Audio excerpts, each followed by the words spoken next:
Astaghfirullah. Assalamualaikum warahmatullahi wabarakatuh.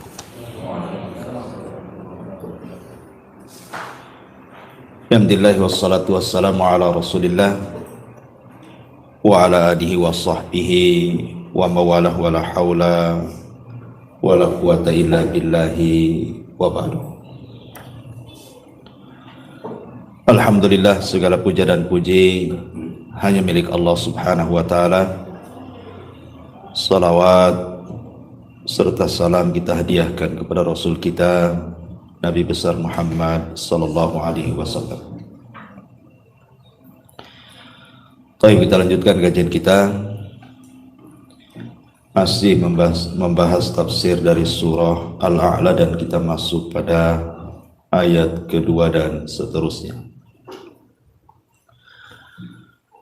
A'udzubillahi minasyaitonirrajim. Bismillahirrahmanirrahim.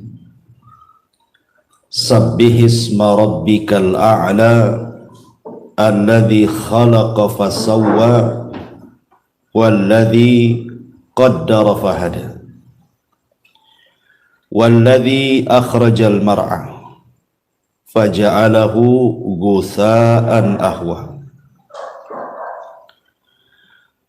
Sucikanlah nama Tuhanmu yang maha tinggi, yang menciptakan lalu menyempurnakan ciptaannya, yang menentukan kadar masing-masing dan memberikan petunjuknya, yang menumbuhkan rerumputan lalu dijadikannya rerumputan itu kering sehingga menjadi kehitam-hitaman. Baik. Di sini Allah Subhanahu wa taala setelah menyebutkan ayat pertama seruan untuk mensucikan nama Tuhannya yang maha tinggi, maka Allah katakan alladzi khalaqa fasawwa. Dialah yang khalaqa, menciptakan segala sesuatu, fasawwa, dan menyempurnakan ciptaannya. Kalimat khalaqa fasawwa ini selalu diulang-ulang. Allah Subhanahu wa taala kalau menyebut khalaqa, menciptakan, maka kalimat setelahnya biasanya fasawwa, menyempurnakan. Contoh umpamanya Allah Subhanahu wa taala mengatakan inni khaliqun basharan minatin fa idza sawaituhu wa nafakhtu fihi min ruhi faqa'u lahu sajidin. Sesungguhnya aku menciptakan manusia dari tanah, maksudnya Adam. Maka apabila aku menyempurnakannya, maka aku tiupkan ruhku kepadanya, maka bersegeralah kalian wahai para malaikat sujud kepada Adam. Di sini Allah katakan inni khaliq, saya menciptakan. Setelah itu Allah katakan sawaituhu, dan aku menyempurnakannya. Ataupun dalam surah Al-Kahfi ayat 37 Allah mengatakan akafarta billadzi khalaqaka min turabin thumma min nutfatin thumma sawwaka rajula.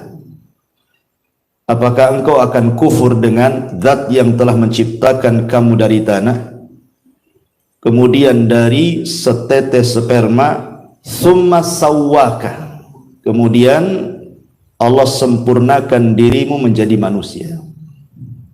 Di sini ada kalimat khalaqaka, setelahnya sawwaka. Sama juga di sini alladzi khalaqa fasawwa. Lalu apa makna khalaqa fasawwa? Qaddara fahada. Ini yang kita akan bahas sedikit di malam hari ini. Ma'asyiral muslimin yang dimuliakan Allah Subhanahu wa taala. Di dalam surah Al-Hasyr ayat 24 Allah Subhanahu wa taala berfirman, huwallahul khaliqu al-bari'u al-musawwiru lahul asmaul husna. Dialah Allah Al-Khaliq yang menciptakan, Al-Bari menyelesaikan ciptaannya, Al-Musawwir yang membentuk. Artinya 3 nama Allah Subhanahu wa taala ini proses pembuatan manusia dalam janin. Al-Khaliq, Al-Bari, Al-Musawwir. Ini 3 nama Allah menjelaskan tentang proses penciptaan manusia dalam janin. Dan kita tahu bahwa di antara kuasa Allah Subhanahu wa taala, ikhwan, Allah Subhanahu wa taala ketika menciptakan manusia itu dalam proses, tidak sekali ciptaan. Allah mengatakan wallahu khalaqakum atwarah. Dan Allah Subhanahu wa taala menciptakan kalian itu dalam tingkatan kejadian. Artinya bukan dalam satu kejadian saja. Dari ciptaan ke ciptaan, dari ciptaan ke ciptaan, dan begitu seterusnya. Barulah kemudian menjadi manusia. Kita lihat dalam hadis Abdullah ibn Mas'ud radhiyallahu an, ketika Nabi sallallahu alaihi wasallam menjelaskan tentang proses penciptaan manusia. Kata Nabi sallallahu alaihi wasallam bahwa manusia itu dikumpulkan selama 40 hari dari segumpal air mani. Kemudian 40 hari berikutnya berubah menjadi segumpal darah. Kemudian 40 hari berikutnya menjadi segumpal daging. Baru setelah itu diutus malaikat dan ditiupkan ruh kepadanya, seraya dicatat rizkinya, amalnya, ajalnya, bahagia dan celakanya. Begitu dalam hadis Abdullah ibn Mas'ud radhiyallahu anhu. Artinya bahwa Allah menciptakan manusia itu dalam penciptaan ke penciptaan. Pertama Allah ciptakan segumpal sperma dulu. Sperma laki-laki yang masuk kepada rahim perempuan ini jumlahnya jutaan, ikhwan. Begitu kan, sampai 20 sampai 300 juta. Tapi yang satu saja kan yang jadi. Jadi dari sekitar 300 juta itu yang jadi cuma satu. Kalau yang satu ini jadi, maka yang lainnya mati dan akan menjadi makanannya. Artinya bahwa kalau seandainya Allah takdirkan nih yang 300 juta itu hidup semua jadi manusia, kira-kira Batam ini cukup nggak?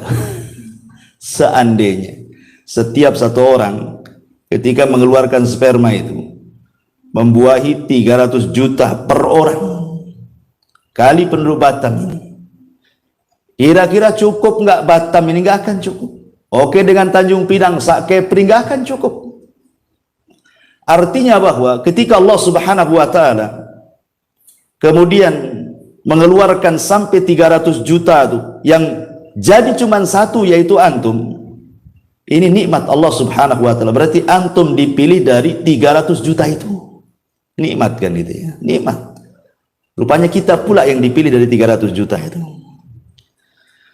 Lah ketika Allah Subhanahu wa taala sudah memilih kita, penciptaan yang pertama dalam bentuk sperma dulu. Ini penciptaan pertama, atwar pertama. Kemudian taur yang kedua, atwar yang kedua, 40 hari berikutnya baru segumpal daging, darah dulu. Setelah itu Allah ciptakan lagi dari segumpal darah menjadi segumpal daging.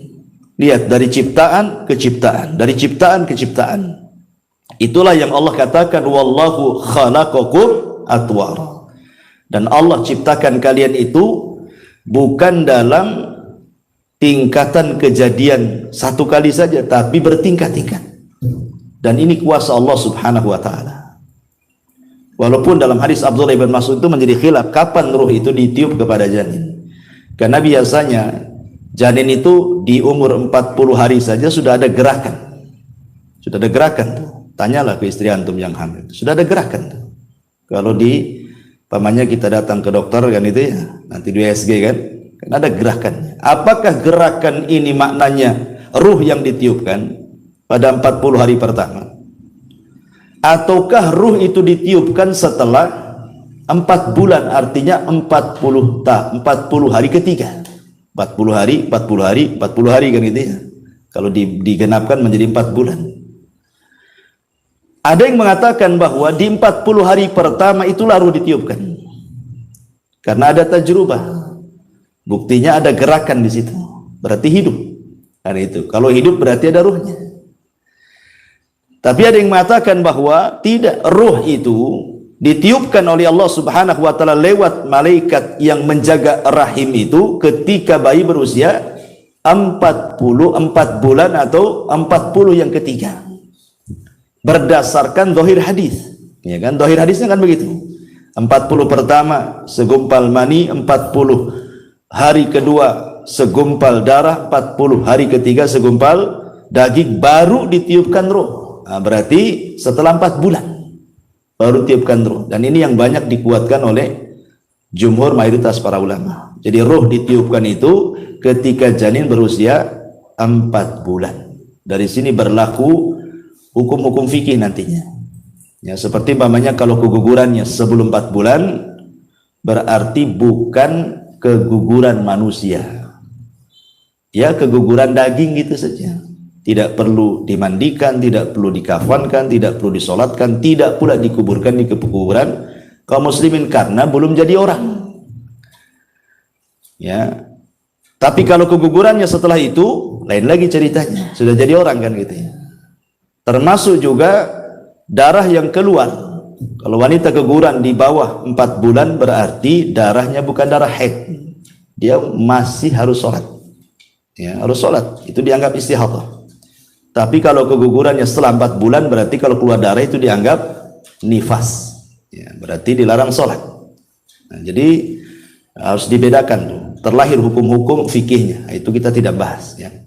Intinya bahwa di sini Allah Subhanahu wa taala berfirman, wallahu khalaqakum atwara. Dialah Allah yang menciptakan kalian dalam tingkatan-tingkatan kejadian. Dari segumpal sperma menjadi segumpal darah, dari segumpal darah menjadi segumpal daging, barulah terbentuk manusia. Itulah musawwir namanya. Allah membentuk. Ada kepalanya, ada kakinya, ada tangannya. Baru setelah selesai dari penciptaan sempurnalah bentuk manusia. Itulah makna al-bari. Ya, bari itu kalau ada dalam bahasa Arab, kalau orang sakit kemudian sembuh, itu disebut bari'ah. Dia telah sembuh. Gitu ya. Artinya kalau dalam penciptaan berarti sudah selesai penciptaannya. Sudah terbentuk manusia. Makanya 3 nama Allah ini, Al-Khaliqul Bari'ul Musawwir, ini kejadiannya semua di alam rahim. Baru kemudian setelah keluar ke alam dunia, inilah yang disebut dengan fasau taswiyah namanya. Allah katakan di sini alladzi khalaqa fasawwa. Nah, baru kemudian terjadi taswiyah, penyempurnaan. Apa yang dimaksud taswiyah di sini, ikhwan? Ini kan arti secara bahasa saja, taswiyah gitu ya. Di sini diartikan lalu menyempurnakan ciptaannya. Lalu apa mana sawwa di sini atau taswiyah di sini? Untuk memudahkan sebuah definisi, saya akan buatkan contoh saja biar antum paham. Kalau antum punya mobil, antum bangun rumah, antum punya mobil, otomatis mobil itu harus ada garasinya. Kemudian antum buat garasi lebih kecil dibandingkan mobilnya. Kemudian mobilnya antum paksa ke garasi, hancur nggak rumah tuh? Hancur. Berarti garasi itu tidak taswiyah namanya, tidak seimbang dengan mobilnya. Harusnya kalau buat garasi kan harus lebih besar dibandingkan mobilnya. Mobilnya masuk, itulah baru taswiyah. Ya. Jadi para ulama mengatakan, jadi makna taswiyah itu ayyakuna syai' ala qadri hajatihi. Hendaklah sesuatu itu direncanakan sesuai dengan hajat kebutuhannya. Itu disebut taswiyah. Jadi kalau seandainya memasukkan, antum buat pintu rumah untuk antum masuk, Oh, enggak mungkin lah pintu itu lebih kecil dibandingkan orangnya kan, itu harus lebih besar. Ketika kemudian pintu itu sudah pas dengan badan kita, dilonggarkan sedikit, berarti pintu itu sudah taswiyah dalam bahasa Arab, sudah sawah, sudah sempurna, orang bisa masuk keluar. Lah manusia ketika keluar dari janin itu, ikhwan, lihat bagaimana Allah Subhanahu wa taala menyempurnakan ciptaannya. Kita lihat bagaimana Allah Subhanahu wa taala samakan antara kedua tangan si bayi itu. Sama antara tangan kiri dengan tangan kanan. Panjangnya sama, jumlah jarinya sama. Tidak ada yang beda. Kemudian kakinya juga sama kan itu. Jumlah kakinya 2, panjangnya 2, jarinya juga sama, kukunya pun sama. Itu disebut taswiyah namanya, penyempurnaan. Begitu juga kedua matanya. Maksudnya kita bicara bayi sehat ya. Jangan pula bicara tentang bayi sakit ya. Bayi cacat itu kan keluar daripada keumuman bayi, karena umumnya bayi keluar sehat. Kedua matanya sama, kedua bahunya sama, tidak singsul sebelah gitu ya. Dan begitu seterusnya. Itu makna daripada sawwah namanya ya. Alladzi khalaqa fasawwah. Allah seimbangkan. Allah seimbangkan dengan hajatnya manusia tuh. Ma'asyiral muslimin yang dimuliakan Allah Azza wa Jalla. Baik kita rinci coba. Allah mengatakan dalam Al-Qur'an, wa fi anfusikum afala tubsirun. Dalam diri kalian itu ada tanda-tanda kuasa Allah dalam bentuk taswiyah Allah ketika menciptakan manusia. Allah buat sempurna, seimbang manusia itu untuk kemaslahatan kita semuanya. Kita lihat saja. Mungkin Pak Jul ya orang kesehatan kan paham. Kalau kaki saja itu tidak sama panjangnya, berarti ada masalah tuh. Ya, maka harus dikeretek abal-abal apa namanya, supaya sama kan. Kalau tidak sama kan berarti badan ini ada masalah. Ya ada masalah. Kalau tidak sama panjangnya itu ada masalah dengan badan dia. Kenapa? Karena Allah menciptakan manusia itu taswiyah. Kalau ada panjang sedikit, masalah tuh dengan badan dia. Karena Allah tidak menciptakan seperti itu. Berarti orang ini harus dibenerin tuh. Lah ini kuasa siapa? Kuasa Allah. Allah Subhanahu wa taala menciptakan manusia itu dalam kondisi betul-betul sehat. Dialah yang membuat sakit. Tapi ketika Allah menciptakan manusia tidak seperti itu, semua sama.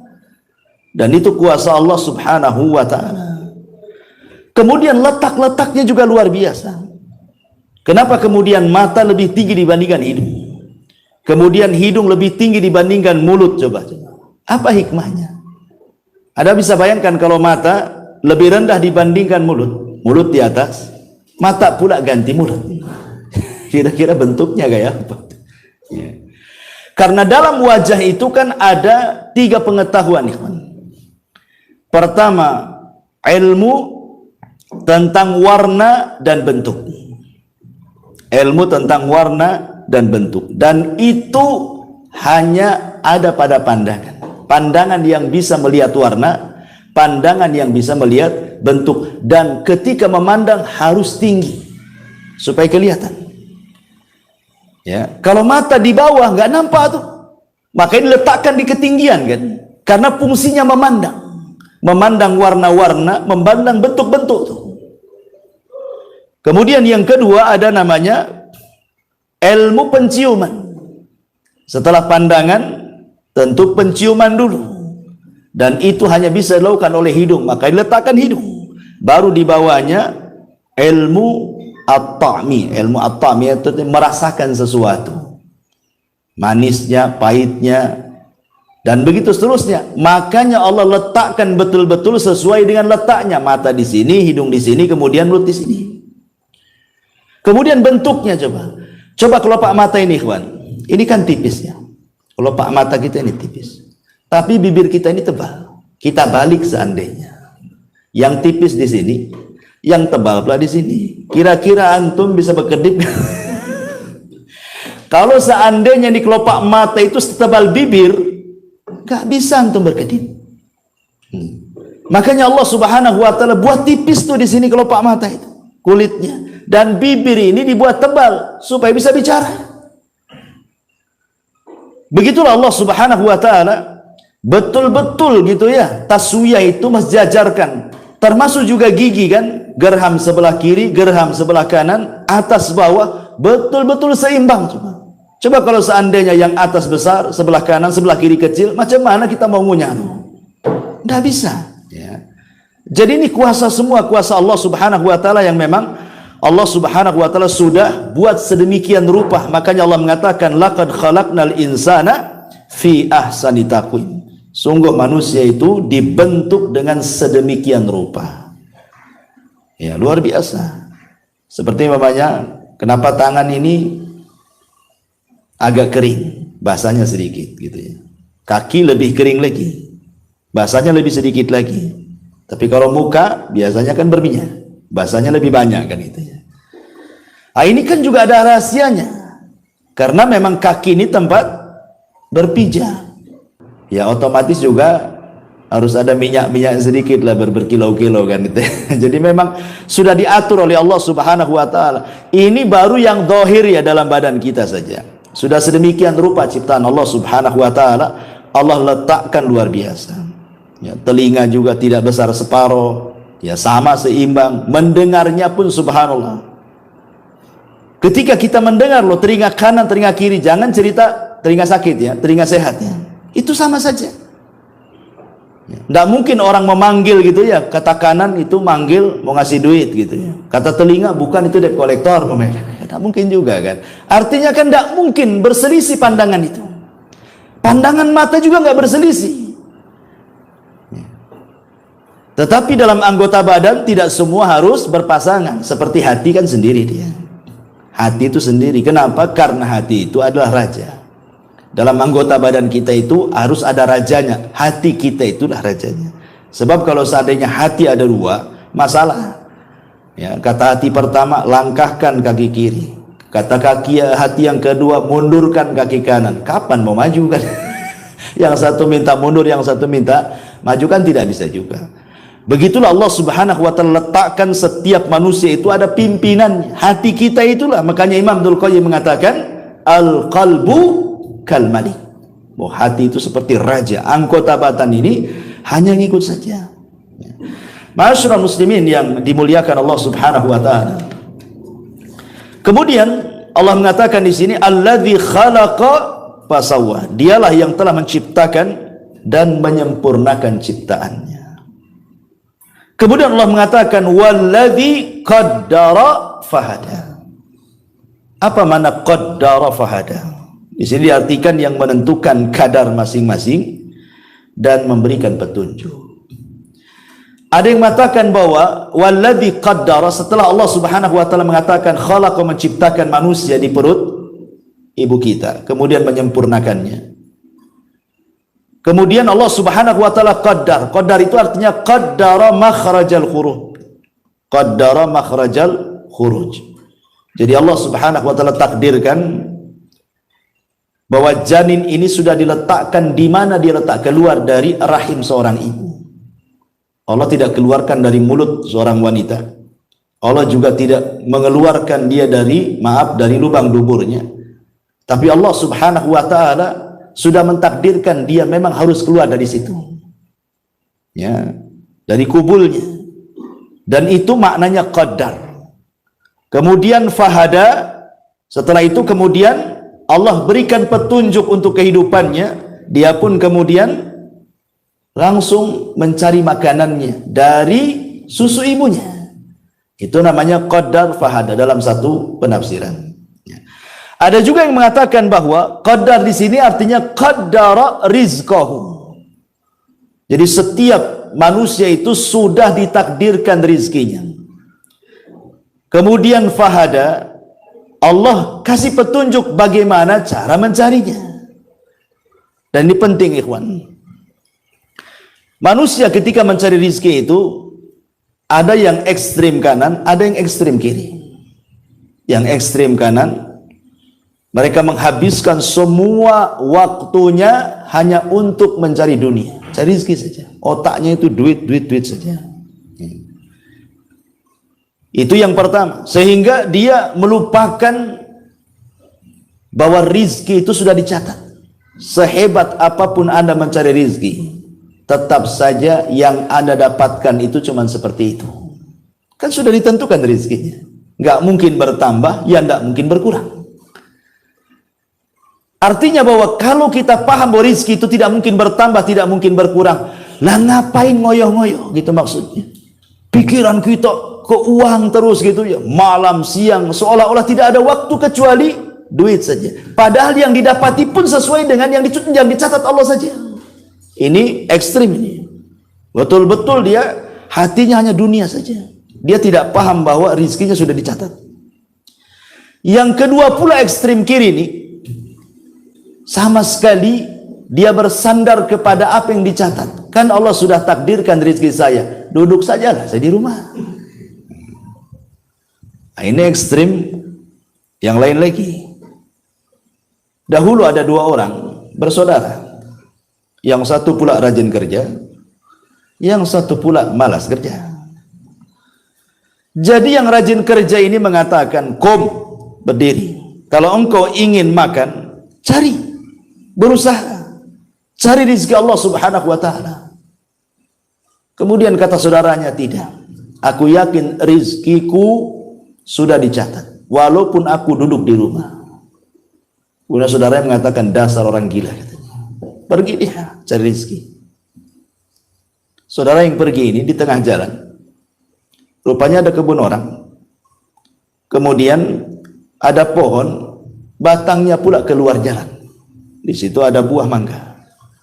Ya. Jatuhlah buah mangga itu. Kemudian diambil dia. Halal apa haram? Ini kan sudah di luar kebun nih, udah ke jalan kan itu. Intinya diambil lah, jangan cerita halal dulu, haram dulu. Diambil. Kemudian ketika mau dimakan, teringat pula saudaranya. Dasar orang gila katanya. Ya. Akhirnya dia terpikir, balik lagi dia. Kemudian dilempar mangga itu, makan. Tapi setelah itu berdiri, cari kau uang supaya kau bisa makan. Kata dia, tunggu dulu, saya makan dulu. Ini rezeki saya kan. Lihat, aku duduk saja dapat rezeki gitu. Coba, duduk saja dapat rezeki. Lihat bagaimana Allah mencatat orang duduk dapat rezeki kan. Bagaimanapun caranya, walaupun itu dongkol saudaranya, tapi itu rezeki dia sudah dicatat bahwa mangga itu milik dia. Walaupun caranya salah, tapi itu memang rezekinya sudah dicatat, dia makan mangga di situ. Artinya bahwa sehebat apapun manusia mengejar rezeki itu, maka rezeki akan segitu-gitu saja. Makanya dulu saya pernah ceritakan tentang kisah siapa? Ali bin Abi Thalib kan. Ketika ada seorang pengemis datang kepada Ali bin Abi Thalib, kemudian Ali menjanjikan akan diberikan beberapa dirham. Lupa pula Ali itu naruh uang di mana dia letakkan dirham-dirham itu. Akhirnya kelamaan jengkelah ini pengemis ini. Sebelum pergi mencuri pelana kudanya Ali. Pergi dia. Setelah pergi pencurinya, dapat pula dirham-dirham itu. Akhirnya keluar, rupanya sudah nggak ada itu yang mengemis itu. Tiba-tiba kemudian pembantunya Ali mengatakan bahwa lizamnya, pelana kudanya hilang dicuri orang. Ali mengatakan, ya sudah, kalau sudah dicuri orang mungkin dia rezekinya, ambillah uang dirham-dirham itu, kau belilah pelana yang baru ke pasar sana. Mudah-mudahan dapat harga 400. Dikasih uang 400 dirham. Ke pasar dia. Kemudian adalah orang yang jual pelana, ditawar, dapat pula 400. Pulang dia. Ketika Ali radhiyallahu anhu melihat pelananya, dia hafal itu pelana dia. Kata Ali, ini kan pelana kita yang dicuri tadi. Berarti kau beli dari pencuri itu, katanya. Bagaimana sifatnya orang itu? Maka pembantunya mengatakan, begini orangnya, begitu langsung bertakbir Ali, Allahu Akbar, katanya. Lihat, kalau seandainya dia mau sabar menunggu aku mencari uang dirham-dirham ini, dia akan mendapatkan dengan cara halal. Tapi karena tidak bersabar, dia mendapatkannya dengan cara haram. Sama-sama 400. Ali janji mau ngasih 400. Tapi dengan cara halal kan? Memang Ali mau memberi dengan kerelaannya. Nah, sekarang dia dapat juga 400 tapi dengan cara hasil mencuri kan. Artinya rizki itu nggak akan kemana, tetap segitu-gitu juga gitu maksudnya. Anda mau cari dengan cara halal, Anda mau cari dengan cara haram, tetap segitu. Lalu buat apa berdusta untuk mencari rizki? Coba, buat apa kemudian orang menipu untuk mencari rizki? Toh juga ujung-ujungnya juga segitu, tidak lebih dari yang dicatat oleh Allah Subhanahu wa Ta'ala. Nah, dari sini maka artinya qaddara rizqahu fahadalahu tariqar rizki. Artinya qaddara di sini artinya Allah takdirkan rizkinya dan Allah Subhanahu wa Ta'ala berikan petunjuk bagaimana cara mencarinya. Bagaimana cara mencarinya? Rizki Allah itu banyak, ikhwan. Di mana-mana, hanya orang malas saja yang kemudian merasa sulit untuk mendapatkan rizki. Sampai begini, ikhwan. Ada satu kisah. Ada seorang bahasa namanya Al-Imam Al-Asma'i rahimahullahu ta'ala. Dia hidup di masa kerajaan Abbasiyah. Jadi Al-Asma'i ini suatu ketika dia safar. Karena Al-Asma'i itu kan memang suka safar, belajar dari mana-mana negeri. Begitulah zaman dulu kan rihlahnya para ulama kan seperti itu. Dari negeri ke negeri cari ulama belajar gitu. Jadi suatu ketika Al-Asma'i ini ketika berjalan di padang pasir, jumpa pula dengan Arab Badui. Arab Badui, orang bodoh. Tetapi masih fitrah hatinya. Jadi ketika kemudian Arab Badui ini bertanya, siapa kamu? Saya Al-Asma'i dari suku Asma. Oh, Anda Al-Asma'i, dari mana kau datang? Dia mengatakan dari negeri yang di situ dibacakan kalam-kalam Allah. Arab Badui ini bingung karena tidak pernah mendengar Al-Quran, tidak pernah juga melihat Al-Quran seperti apa, tidak pernah membaca Quran, sama sekali tidak tahu Quran. Sehingga dia tanya, apakah Allah Subhanahu wa Ta'ala punya kalam? Ya, punya firman yang dibaca manusia? Kata Asma'i, ya. Inilah Al-Quran. Ini semua firman yang dibaca kita, ini firman Allah Subhanahu wa Ta'ala. Jadi Arab Badui ini takjub. Kok ada firman-firman Allah yang dibaca manusia begitu ya? Jadi kata Arab Badui ini, kalau begitu bacakan untukku satu firman Allah, biar aku senantiasa membacanya. Akhirnya Al-Asma'i membacakan surah Ad-Dhariyat. Ad-Dhariyati, Darwa dan begitu seterusnya. Sampai kepada ayat wa fis sama'i rizqukum wa ma tu'adun. Dan di langit terdapat rizki kalian dan apa yang dijanjikan Allah kepadamu. Ketika kemudian si Arab Badui ini mendengar kalimat wa fis sama'i rizqukum, dan di langit ada rizki kalian dan apa yang dijanjikan Allah kepada kalian, kata Arab Badui, hasbuk, cukup. Tiba-tiba kemudian dia ambil pedangnya, kemudian unta yang ditungganginya langsung disembeli, kemudian dipotong-potong, dikuliti, kemudian dia minta kepada Asma'i, tolong bagi-bagikan daging dan tulang-tulang ini kepada fuqara wal masakin, bantu saya, katanya. Langsung kemudian dibagi-bagikan kepada orang yang lalang itu. Akhirnya habis. Setelah habis daging untanya, dia patahkan pedangnya, kemudian dikubur. Kemudian sambil berjalan dia membaca wa fis sama'i rizqukum wa ma tu'adun. Wa fis sama'i rizqukum wa ma tu'adun sampai pergi. Dia baca terus ayat ini. Al-Asma'i ketika melihat hal ini takjub dia. Dia mengatakan, demi Allah, aku sudah 30 tahun lebih sering lewat dengan ayat ini wa fis sama'i rizqukum wa ma tu'adun, tetapi tidak punya pengaruh seperti pengaruhnya Arab Badui ini, katanya.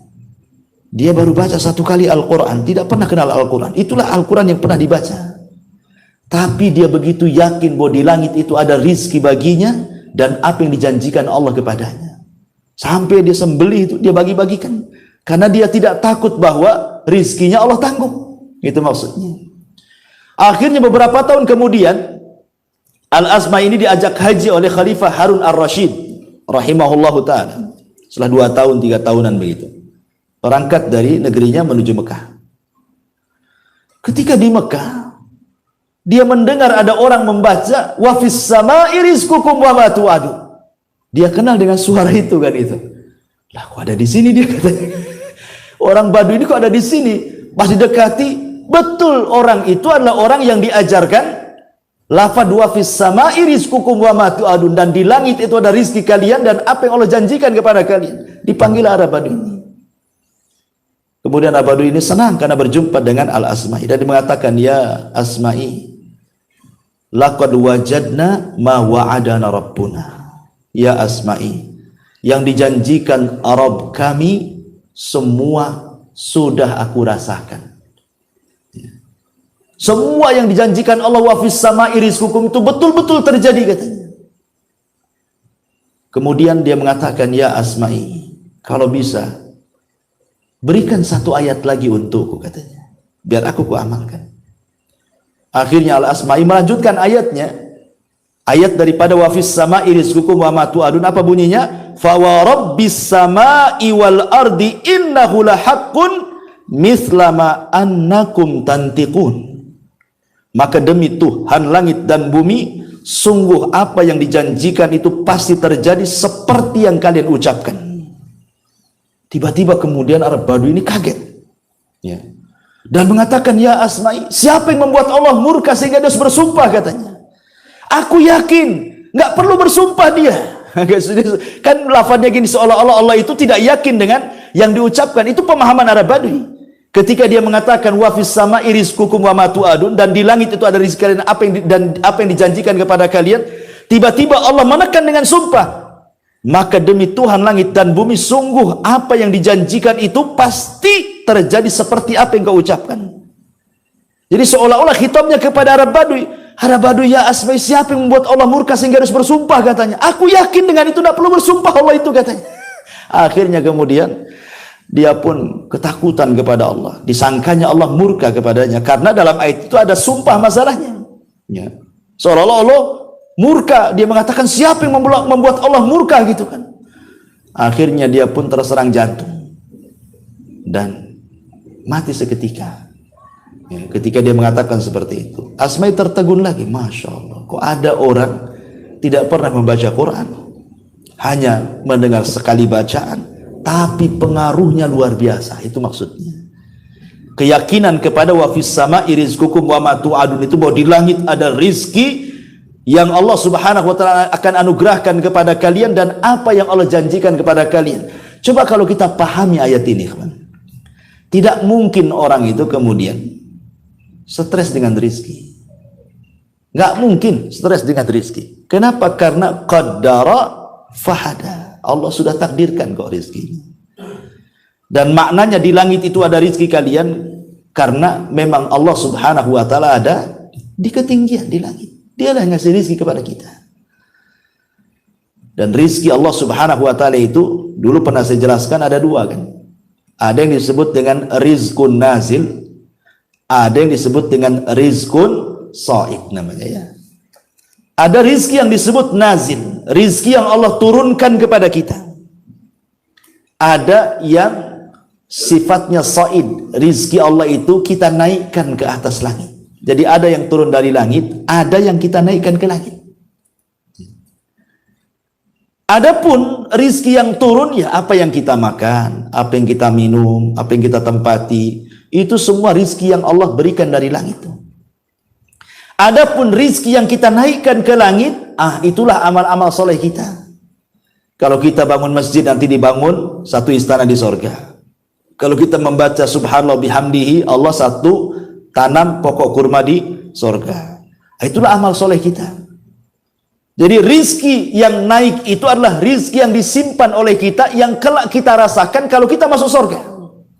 Itu maksudnya. Atau lebih senangnya lagi mungkin bahasanya, rizki yang naik itu ada dalam masjid, rizki yang turun dari langit itu ada di luar masjid. Dahulu di zaman Rasul, ketika Nabi SAW melaksanakan sholat Jumat pertama dan jumlahnya 40 orang, dari sini mazhab Syafi'i mengatakan bahwa sholat Jumat itu harus 40 orang minimalnya, karena pertama kali sholat Jumat itu jumlahnya 40. Di tengah-tengah Nabi SAW sedang khutbah Jumat, datang kafilah dagang, ya, dari Syam. Lah orang-orang ini yang sedang sholat, yang sedang mendengarkan khutbah bubar, separuhnya bubar. 20 orang keluar kemudian mengambil kafilah dagang karena takut dia tidak bisa beli, kehabisan dagangannya kan itu. Keluar deh 20 itu dari masjid. Ya. Dari sini juga kemudian ada mazhab yang mengatakan bahwa minimalnya sholat Jumat itu 20 karena yang 20-nya keluar mengejar jualan tadi karena ada kafilah dagang dari Syam. Dari sinilah Allah Subhanahu wa taala turunkan ayat kan. Turunkan ayat surah Al-Jum'ah. Wa idza ra'au tijaratan aw lahwan infaddu ilaiha wa tarakuka qa'ima. Qul ma indallahi khairun minal lahwi wa minat tijarah wallahu khairu razikin. Dan apabila mereka melihat perdagangan atau permainan, mereka pun berpaling darinya.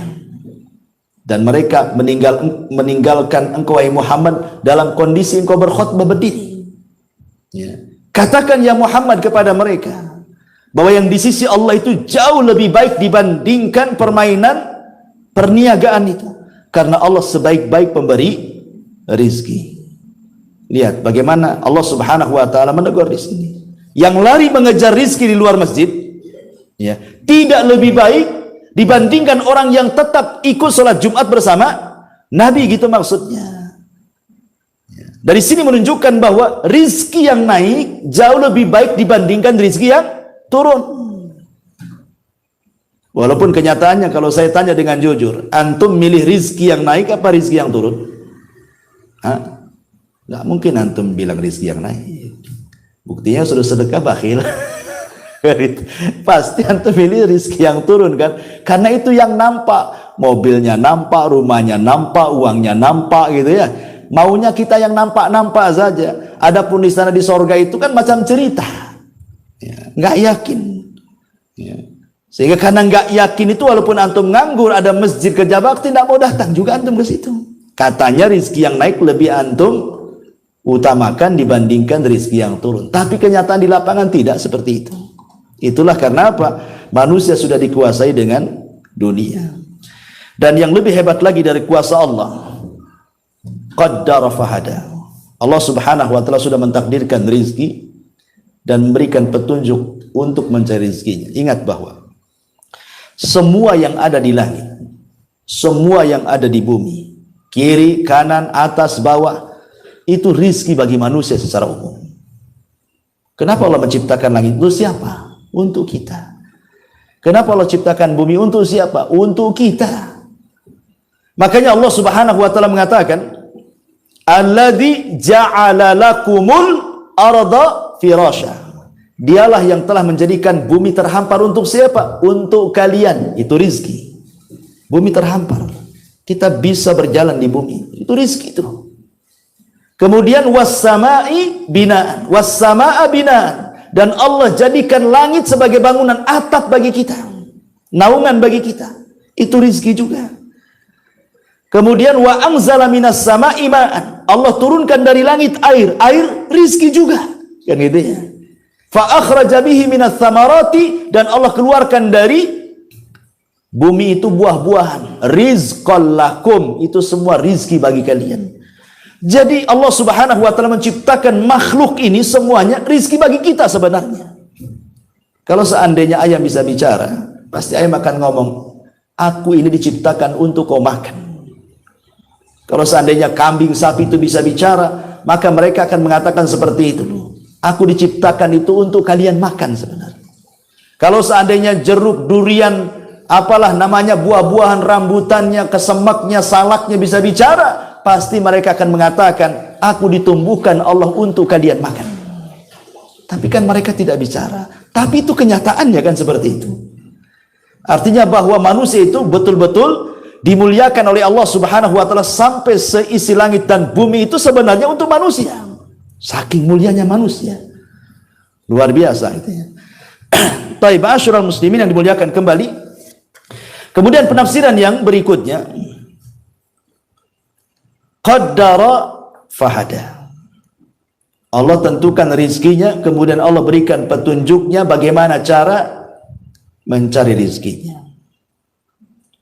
Terkadang ikhwan, ada makhluk yang Allah ciptakan, itu madarat bagi manusia. Contoh, Allah menciptakan tikus, itu madarat bagi manusia. Tapi setelah itu Allah ciptakan kucing, maka tikus menjadi ketakutan dengan kucing kan gitu. Jadi saling takut-takutan tuh. Manusia takut sama tikus, tikus pula takut sama kucing. Ya. Artinya bahwa rizki kita diambil tikus. Tikus sendiri rizkinya kucing. Itulah qaddara fahada ya. Kadang-kadang Allah ciptakan ini untuk menjadi rizki ini pula menjadi rizki orang lain. Itu juga makna qaddara fahada. Bahkan yang luar biasa, kita lihat bahwa ada ulatnya. Ulat itu makan dedaunan, tapi kemudian menghasilkan sutra. Ada juga tawon umpamanya, dia makan sembarang dari dedaunan bunga-bunga, tiba-tiba menghasilkan madu. Yang anehnya adalah bahwa tidak ada satu binatang yang bisa menggantikan posisi binatang yang lain. Semut disuruh mengeluarkan sutra tidak bisa, karena itu bukan pekerjaannya. Ya. Antum cari lalat, dikasih gula pun tidak akan keluar madu. Kan gitu ya. Artinya Allah sudah tentukan kadar rizkinya itu. Ya. Bahwa sebuah kaum ditentukan rizkinya dan tidak bisa dipindahkan ke kaum yang lainnya. Tidak bisa. Makanan juga begitu. Ada hewan tuh besar, seperti mamanya kambing, sapi, dikasih makan daging dia tak mau, karena itu bukan rizki dia. Yang maunya dia makan rumput saja. Harimau pula antum kasih rumput, yang nggak mau dia, karena itu bukan rizkinya, dia maunya daging kan gitu ya. Jadi semua kadar-kadar rizki itu sudah ditentukan oleh Allah. Ini siapa yang menciptakan makhluk dengan beragam rizki itu kalau bukan Allah? Di sini Allah mengatakan alladzi qaddara fahada. Ya. Ma'asyiral muslimin yang dimuliakan Allah Subhanahu wa taala. Ada juga ikhwatu fiddin muliakan Allah Azza wa Jalla. Ada beberapa penyakit yang terkadang Allah takdirkan kepada seorang hamba. Ternyata di balik penyakit itu Allah takdirkan mampu mengobati penyakit yang lainnya. Allah turunkan penyakit, tapi justru penyakit ini dalam rangka untuk membunuh penyakit yang jauh lebih besar sebenarnya. Nah, contohnya apa nih Pak Jul? Contohnya bersin. Itu kan penyakit juga bersin itu. Tapi katanya bisa membersihkan lubang hidung dan kuman-kuman katanya. Yang lebih bahaya dibandingkan bersin itu sendiri. Bahkan sebagian batuk katanya, menurut ahli kesehatan itu, sebagian batuk, tidak semua ya, bukan batuk penyakit. Sebagian batuk itu kan influenza kan penyakit. Tapi rupanya itu pula kemudian untuk membunuh bakteri-bakteri yang ada di paru-paru juga, yang lebih ganas kalau seandainya terjadi. Ya. Atau mungkin debu lah. Kan kita lihat ada debu itu. Ya. Antum tidak tahu dalam penelitian debu itu, dia membunuh kuman-kuman di udara, yang kalau seandainya kuman itu terkena manusia, itu menjadi penyakit yang sangat ganas sekali. Dibunuh oleh debu itu. Jadi begitulah Allah Subhanahu wa taala mengatur takdir-takdir manusia itu, kadar-kadar manusia itu, sampai Allah ciptakan penyakit, bukan dilihat penyakitnya, justru dengan datang penyakit ini justru mengobati penyakit yang lebih besar gitu ya. Ya, karena sudah ditakdirkan dia seperti itu. Qaddara fahada. Ya. Ma'asyiral muslimin yang dimuliakan Allah Subhanahu wa taala. Kemudian di sini Allah Subhanahu wa taala mengatakan, "Walladzi qaddara fahada walladzi akhrajal mar'a." Dan yang menumbuhkan rerumputan, faja'alahu gutha'an ahwa, lalu dijadikannya rerumputan itu kering kemudian menghitam. Al-mar'a itu artinya rumput yang sudah siap jadi, siap makan. Karena Quran itu membahasakan dengan 3 bahasa, harthun, zar'un, mar'ah gitu ya. Harthun menanam, zar'un kemudian mulai menani, kemudian mar'ah itu sudah tumbuh. Itu bahasa Arabnya seperti itu. Harthun, zar'un, mar'ah. Lah mar'ah ini rumputan, dedaunan dan semacamnya, ada yang memang hasil olah manusia. Seperti manusia tanam padi, tanam sayur gitu ya, bayam, kangkung dan yang semacamnya. Ada yang memang Allah Subhanahu wa taala tumbuhkan tanpa harus tenaga manusia. Dan dua-duanya bisa dimakan. Manusia juga makan rumput, ya bukan jenis rumput yang dimakan kambing tentunya ya. Maksud rumput di sini ya bayam gitu ya. Kangkung itu kan jenis-jenis rumputan juga, mar'ah dalam bahasa Arabnya. Ya. Dan subhanallah, kita lihat bahwa tidak semua binatang juga makan rumput. Tidak semua binatang makan rumput. Ya. Tetapi kebanyakan binatang-binatang yang dimakan manusia, mereka makan rumput. Kambing makan rumput. Ya. Sempat kambing kayak harimau, ikhwan. Apa nggak susah hidup? Siapa yang mau ternak kambing? Coba sempat kambing atau yang lebih besar sapi makan daging kayak harimau. Nggak ada orang ternak sapi kan. Bagaimana Allah berikan nikmat buat binatang-binatang ternak yang hidup sehari-hari bersama manusia itu. Ada kemiripan makan dengan kita. Ya. Supaya kita mudah. Ya. Mudah makan dagingnya. Sempat dia kayak harimau. Nggak ada yang makan daging sapi. Ya, antum pun takut dimakan dia. Kan itu ya. Bagaimana Allah Subhanahu wa taala memberikan nikmat yang luar biasa. Ya. Ma'asyiral muslimin yang dimuliakan Allah Azza wa. Kemudian Allah mengatakan, "Walladzi akhrajal mar'a", dialah yang menumbuhkan mar'a. Dialah yang menumbuhkan segala sesuatu itu yang menumbuhkan Allah, ikhwan. Segala sesuatu yang menciptakan Allah. Dia khalaq. Tumbuh itu menumbuhkan karena ada seorang dokter, orang yang sudah titel doktor di Amerika sana. Ya. Kita tahu bahwa dia mau eksperimen soal menetaskan telur di sebuah kotak, kemudian dikasih listrik dengan suhu sekian. Ya. Kita tahu bahwa lihat ayam ketika mengerami telur. Ayam ketika mengerami telur kan kadang-kadang dia ngerami, kadang-kadang dia pergi. Ya. Nanti dibalik tuh sama ayam tuh, telur itu. Nggak dalam satu posisi kan. Nanti dibalik. Karena bawah itu biasanya makanan untuk yang di atas, makanya dibalik-balik. Jadilah dia ayam. Sehingga kemudian sang dokter ini, dia coba kemudian membuat eksperimen. Dibuatlah kotak dengan suhu seperti ayam mengerami telurnya, suhunya sekian. Dibuat. Dia tidak paham kalau ayam itu membolak-balikan telur. Dia biarin aja seperti itu. Akhirnya sudah lama tak jadi-jadi, semua busuk telurnya. Semua busuk telurnya. Coba. Siapa yang ngajari ayam mengerami sehingga tidak ada yang mati, semua netes? Ini dokter belajar. Dia sekolah namanya titelnya dokter. Artinya kan dari SD, SMP, SMA, S1, S2 dokter kan begitu kan? Dia tidak bisa menetaskan telur. Ayam tidak belajar SD, SMP, SMA. Tidak ada. Ya. Dokter ini lupa bahwa walladzi qaddara fahada walladzi akhrajal mar'a. Itu dia lupa di situ. Bahwa yang menakdirkan, yang menciptakan, yang menumbuhkan itu Allah. Ya. Makanya ayam tidak belajar pun bisa dia menetaskan anak-anaknya walaupun dia tidak punya ilmu menurut ilmu manusia. Nah, itu yang harus dipahami. Bahwa walladzi akhrajal mar'a, yang dialah Allah yang mengeluarkan, yang menumbuhkan, yang menciptakan tumbuh-tumbuhan, rumputan dan segala jenis pepohonan yang ada di bumi. Kita harus pahami dan sebagai bentuk tauhid rububiyah kita kepada Allah Azza wa Jalla. Faja'alahu gutsa'an ahwa. Lalu dijadikannya rumput-rumput itu kering kehitam-hitaman. Maknanya kita disuruh belajar kepada rumputan. Bahwa manusia itu kurang lebih dengan rerumputan, dengan padi juga. Awalnya lemah dan diakhiri dengan kelemahan, gitu maksudnya ya.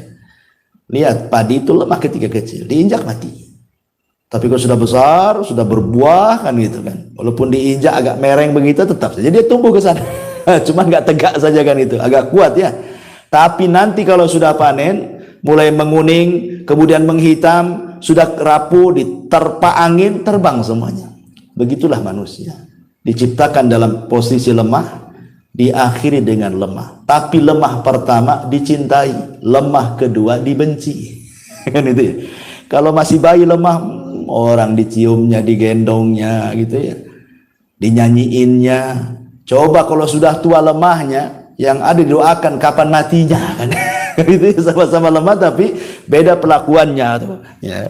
Intinya di sini bahwa di sini ada pelajaran faja'alahu gutsa'an ahwa, bahwa kehidupan rerumputan juga dijadikan pelajaran bahwa semua makhluk itu ada batas umurnya. Semua makhluk ada batas umurnya, apalagi manusia. Nabi SAW mengatakan a'maru ummati baina sittina wa sab'in, bahwa umur usia umatku itu antara 60 sampai 70 tahun saja, sedikit yang melewati itu. Wallahu a'lam bishawab. Ini saja yang bisa sampaikan karena ada tamu juga ini. Ada bincang, antum jangan pulang dulu. Tapi subhanaka wa bihamdika asyhadu an la ilaha illa anta astaghfiruka wa atubu ilaik. Allah taala. Assalamualaikum warahmatullahi wabarakatuh.